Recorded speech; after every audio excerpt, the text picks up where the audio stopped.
नमस्कार मित्रों, मैं अंकेश आप सभी का स्वागत करता हूं अपने YouTube चैनल सैफरन ट्राइबल में। आशा है आप सभी लोग सकुशल होंगे और आप सभी की मंगल कामनाओं के साथ चलिए शुरू करते हैं आज का ये अंक।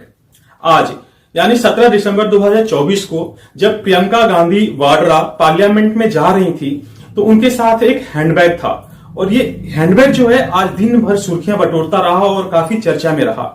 आखिर इस हैंडबैग की खासियत क्या है जानेंगे इस अंक में।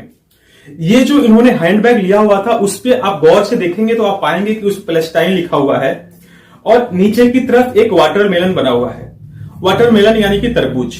अब तरबूज आप लोग सोच रहे होंगे कि आपके बैग पे तरबूज बना हुआ है तो इसका इतना महत्व है क्या। जो तरबूज है इसको दुनिया भर के लोग जो पैलेस्टाइन का समर्थन करते हैं वो लोग इसको दर्शाते हैं और इसको फॉरवर्ड करते हैं एज एकजुटता दिखाने के लिए फलस्तीन की सपोर्ट में। तो आखिर वाटरमेलन ही क्यों? तो वाटरमेलन इसीलिए कि जो पैलेस्टाइन का फ्लैग है वो वाटरमेलन से यानी कि तरबूज से मिलता है। तो तरबूज को जो पैलेस्टाइन को समर्थन करने वाले लोग हैं वो पूरी दुनिया में इसको फॉरवर्ड करते हैं, इसे एक पैलेस्टाइन के समर्थन में एक सिंबल की तरह दर्शाते हैं। प्रियंका गांधी वाड्रा है जो कि ओवैसी के बाद दूसरे ऐसे बड़े नेता हैं जो पार्लियामेंट में पैलेस्टाइन को लेके गए हैं। इससे पहले पैलेस्टाइन के समर्थन में इस तरह से कोई नहीं उतरा था। आप लोगों को वो दिन याद होगा जिस दिन ओवैसी ने पार्लियामेंट में जय पैलेस्टाइन का नारा दिया था। उसी ओवैसी ने, जिसे भारत माता की जय कहने में शर्म आती है, उसी ओवैसी को जो अपने जो मजहब की जो किताब है उसको अपने भारत के संविधान से पहले रखता है। तो आज ओवैसी के बाद ये दूसरी सबसे बड़ी नेता बनी जो कि पैलेस्टाइन को लेके गई पार्लियामेंट में। अब वो पैलेस्टाइन जो बैग पे लिखा हुआ है वो पैलेस्टाइन को एक तरह से वो समर्थन दे रही है कि पैलेस्टाइन के समर्थन कर रही हैं और वाटरमेलन जो बैग पे छपा हुआ है उससे वो दिखा रही है कि हम पूरी तरीके से पैलेस्टाइन के साथ हैं।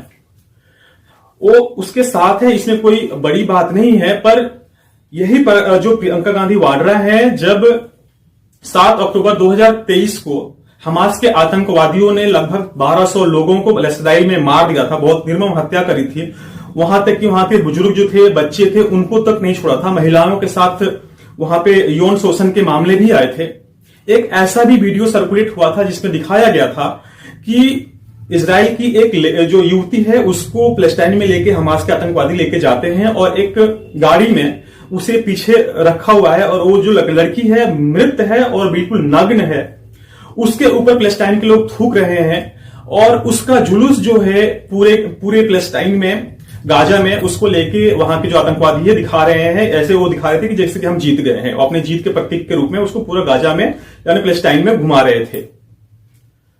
प्रियंका गांधी वाड्रा जो है इस मामले पे, जब आतंकवादियों ने इजराइल पे जब हमला किया था उसके बारे में इन्होंने एक शब्द तक भी अपने मुंह से नहीं बोला था। सेम उनके भाई के साथ भी है और भारत के जो लिबरल सेक्युलर गैंग है उसके साथ भी यही है, उन्होंने इसके बारे में एक शब्द तक नहीं बोला था। जो बांग्लादेश में हिंदुओं के साथ हो रहा है उसके बारे में, जो अत्याचार हो रहे हैं नित्य प्रतिदिन, जो जैसे वीडियोस आते हैं, उसके बारे में भी प्रियंका गांधी वाड्रा ने एक शब्द तक नहीं बोला है और बोला भी है तो इस तरह से बोला है कि जो उनका वोट बैंक है वो नाराज ना हो। तो प्रियंका गांधी वाड्रा जो है वो एक तरह से अगर देखा जाए इस पूरे वाक्य को तो ऐसा लगता है कि वो भारत में अपने वोट बैंक को एक तरह से सुरक्षित रखना चाहती हैं, उनको खुश करना चाहती हैं। यही एक मुख्य कारण है जिसकी वजह से पैलेस्टाइन का बैग लेके पार्लियामेंट में गई। और दूसरी बात कहें तो यह भी हो सकता है कि जो कांग्रेस पार्टी है, जो इनका बुरा हाल हरियाणा और महाराष्ट्र के इलेक्शन में हुआ था, उसके बाद से जो इन लोगों की कांग्रेस पार्टी की जो छवि थी वो काफी खराब हो गई थी। और उसके बाद से ऐसा भी कहा जा सकता है कि प्रियंका गांधी वाड्रा ने एक तरह से स्टंट किया होगा कि अपने पार्टी को और अपने परिवार को न्यूज में बनाए रखने के लिए। तो ये भी हो सकता है। ये तो जो पॉलिटिकल पंडित्स हैं वो इसके बारे में अच्छी बातें करेंगे और भारत की जो जनता है वो काफी जागरूक है, इसके ऊपर मेरा विश्वास है कि काफी एनालाइज करेंगे।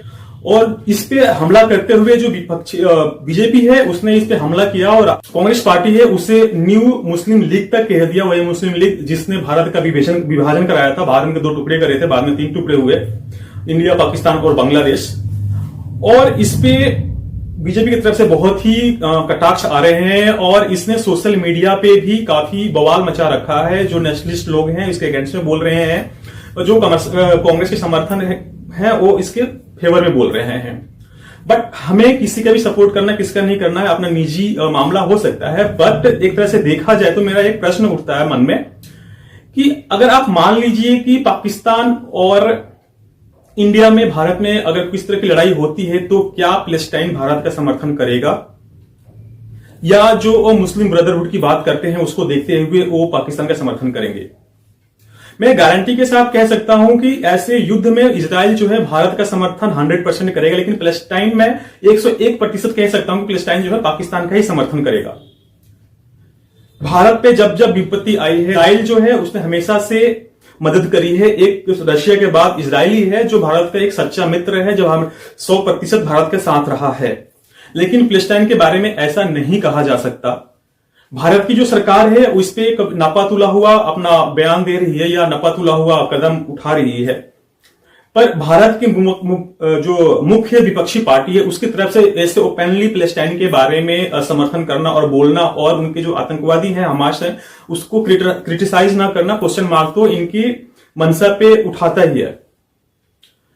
तो ये सब जो बातें हैं, जो भारत की प्रबुद्ध जनता है, जनता जनार्दन होती है, और वो लोग इस पे सोचे विचारें कि आखिर क्या सही है क्या गलत है।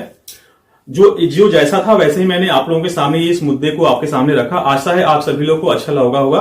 अगर अच्छा लगा है तो मैं पुनः आप लोगों से आग्रह करूंगा कि मेरी वीडियोस को लाइक करें, कमेंट करें और शेयर करना ना भूलें। तब तक के लिए मैं लेता हूं आपसे विदा। जय श्री राम। बहुत बहुत धन्यवाद अंत तक बने रहने के लिए।